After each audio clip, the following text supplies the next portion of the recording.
Would you be able to build a monster machine out of a normal car in only 7 days?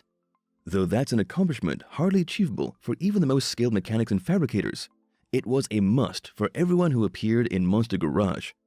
Modifying and transforming common cars into unbelievable but fantastic automobiles was a hard task in itself, but most teams did it in spite of the limited budget and time. Nonetheless, the most difficult part was fulfilling the expectations of the show's host, Jesse James, who was hard to please, never afraid to speak his mind, even destroying some failed projects. Though the series was a success for as long as it aired, in 2006 it came to an abrupt end after only 5 seasons.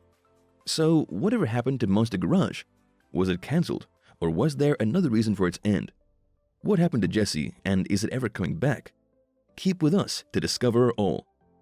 It's known that reality TV isn't shy at all when it comes to revealing details of its stars' personal lives, but there are other things which are meant never to be revealed. Monster Garage maintained a stable spot on Discovery's program schedule for 4 years before pulling its plug as its 5th season wrapped up. Of course, the suddenness of it all resulted in much speculation, including those which pointed out an insufficient budget and Jesse James's willing resignation as the cancellation's causes. While his rumors were left unconfirmed, and the fall of the show's ratings is the most accepted theory behind its demise, viewers also suspected there was something else. As it happens, in 2006, Jesse traveled to Iraq to film the documentary, Iraq Confidential with Jesse James.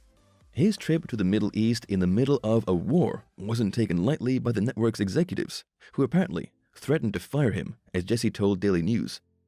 Though Jesse's words could possibly have been a marketing strategy, Monster Garage officially ended only 2 months after the documentary aired, leaving us with only that one clue to solve the puzzle of the show's end.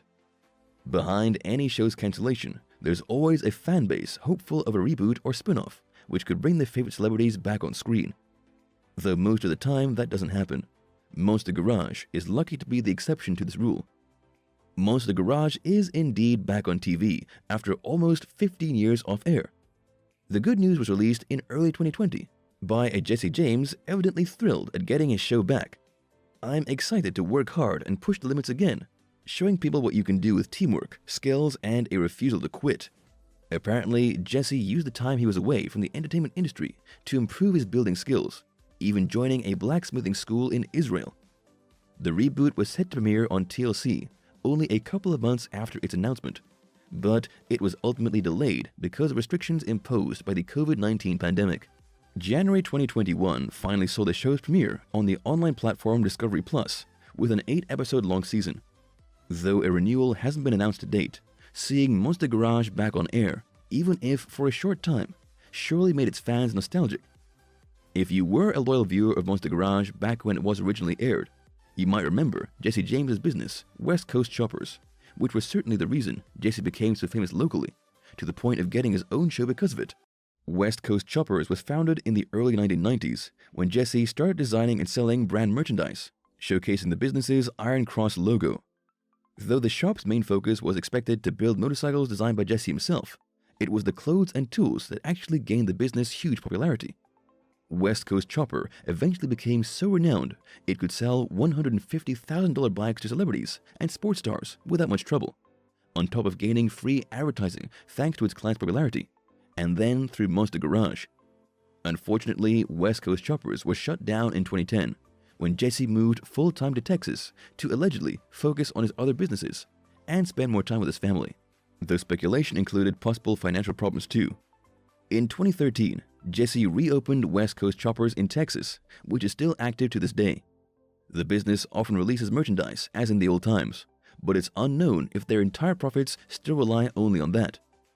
Following the end of Monster Garage in 2006, Jesse James appeared in a couple of TV specials, documentaries, and short videos. However, his next big project came in 2009 by appearing in The Celebrity Apprentice, the spin-off of the internationally famous Apprentice show. In this new reality series, celebrities competed to raise funds for the charity organization they represented. Although Jesse played for the Long Beach Education Foundation, he admitted to Daily News that his motivation in joining the show was to apologize to his fellow contestant and Olympic champion Scott Hamilton for stealing from him back in the 1980s. Apparently, Jesse's lack of money at the time pushed him to steal and strip the man's Porsche, for which he was never caught. "I was sorry. It was like a huge monkey off my back," Jesse admitted, after revealing the truth to Hamilton following the latter's disqualification from the show. Unfortunately, Jesse only got to raise $20,000 before his participation in the Celebrity Apprentice ended in the 12th task, as his inability to use old contacts in favor of his organization was made evident. Jesse's next long-running show, Jesse is a Dead Man, premiered in mid-2009 on Spike. But this series concept was nothing like Monster Garage, and instead showed Jesse performing all types of bike stunts. Jesse was quite excited with the series, to say the least. Not only did Dead Man allow him to cut a new groove and keep setting his path in the entertainment industry, but also for showing his adrenaline junkie side to the world. "A lot of people get killed doing it, but here we're kind of putting the danger right out in the open," he admitted to Daily News. Despite being injured several times in the show, there's no doubt that Dead Man was a thrilling experience for the thrill-seeker Jesse. However, while the show was widely watched and even broke Spike's audience records during its premiere, it wasn't renewed for a second season. After taking a break from TV for a couple of years, Jesse James returned in 2012 with Outlaw Garage, his new show which centered on his business, Austin Speed Shop. At that point, his new shop had been active for a couple of years, but its concept was definitely different from West Coast choppers, as it showed Jesse and his team building custom hot rods, although in a more toned-down and personalized way. However, after only 5 episodes on air, Discovery cancelled Outlaw Garage, which caused Jesse to fire back at the network. On a now-deleted blog post, Jesse reportedly called Discovery's productions a fake, phony, staged, scripted bullshit, also adding that he was definitely done with the network. Though Jesse's attitude led people to think his annoyance at the company went deeper than a business disagreement, a network's insider affirmed to Radar Online that Outlaw Garage's cancellation was due to very poor ratings and was nothing personal. Besides gaining huge popularity through reality shows, Jesse James also had stints as a producer. After establishing his company, Pay Up Sucker Productions, in the late 2000s, Jesse created documentaries such as History of the Chopper and several specials including Metal Church, and even his popular Jesse James is a Dead Man show. There's no information about Pay Up Sucker Productions' current activities. In 2021, its status passed from being active to becoming in existence, as seen on businesses' online databases. Considering how varied his career in the entertainment world is, it's pretty obvious Jesse James doesn't like to do the same thing twice, and that applies to his businesses as well.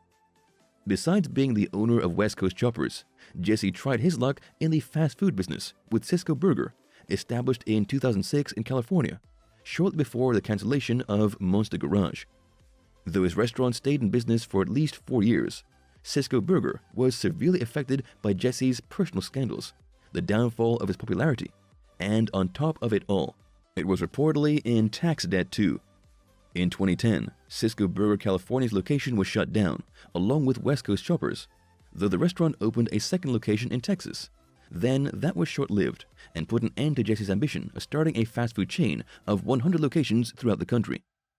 Austin Speed Shop in Texas didn't suffer the same fate as his other businesses, but Jesse separated from it in 2013 to open a new West Coast Choppers, which he still owns today. He also owns Jesse James Firearms Unlimited, a gun manufacturing company also established in Texas, with the trademark model of an engraved 1911 pistol having gained the business huge popularity. Although Jesse James's career in TV and as an entrepreneur wasn't the easiest following the end of Monster Garage, his personal life took an even greater hit afterwards. Jesse married the multi-awarded actress Sandra Bullock in 2005, though the relationship was plagued by rumors, scandals, and legal disputes for most of the time. At first, the couple fought for the custody of Sunny, the daughter of Jesse, with his ex-wife Janine Lynn Mueller, who was accused of being an unfit mother due to her issues with drugs. Jesse won sole custody of his daughter in 2010, but that wasn't the end of it. That same year, Jesse was accused of having several extramarital affairs with women during the years he was married to Sandra Bullock, allegations he publicly acknowledged. Nonetheless, the scandal was so big it affected his businesses, career on TV, and of course, decimated his reputation. After being described by the media as the most hated man in America, Jesse admitted to People.com, "It's because of my poor judgment that I deserve everything bad that is coming my way." Following his divorce from Bullock, some time in rehab for his alcoholic tendencies, and an off-and-on engagement with the reality star Kat Von D, In 2013, Jesse married car racer Alexis DeJoria, but from whom he ultimately divorced in 2020. As if his marital problems weren't enough, Jesse James's legal disputes also raised eyebrows after Monster Garage ended. For starters, in 2007, he paid $271,250 in fines to the state of California for violating its clean air laws, as his custom builds apparently surpassed the limitations for hydrocarbons. The following year, he was sued for breach of contracts for not finishing a custom-built car, and apparently charging more than was stipulated. Later that year, another lawsuit came around, this time from his former lawyer, to whom Jesse allegedly owed $327,533 in professional fees. He was also sued by the clothing company Fortune Fashions Industries for the apparent damage Jesse caused to the business after convincing one of its head executives to work for him. 2010 also saw Jesse's reputation wane, as his several extramarital affairs were brought to light, including one related to a sexual harassment allegation dating from 2007, which involved a former employee who showed evidence of Jesse's constant sexual advances towards her in the workplace. Though the case had already been settled for $725,000 years ago, some pics of Jesse doing a Nazi salute in 2004 were published by the media not long after his cheating scandal came to light, definitely making 2010 as his worst year. Now that Monster Garage has returned after being off-air for so long, it's normal to find people wondering whether the show is fake or not. To put it simply, any reality show is part scripted, and Monster Garage is no exception. However, despite the seemingly difficult challenges introduced in the show, the building processes are confirmed to be real. On the other hand, it's okay to take the dramatic situations with a grain of salt. Does this take the credit off Monster Garage? Definitely not. And sure enough, people who waited for the show's return for so many years can definitely digest a bit of drama and false dialogues. Thank you for spending some time with us. Make sure to like and subscribe so you never miss another video. We also handpick these videos which we recommend you watch next.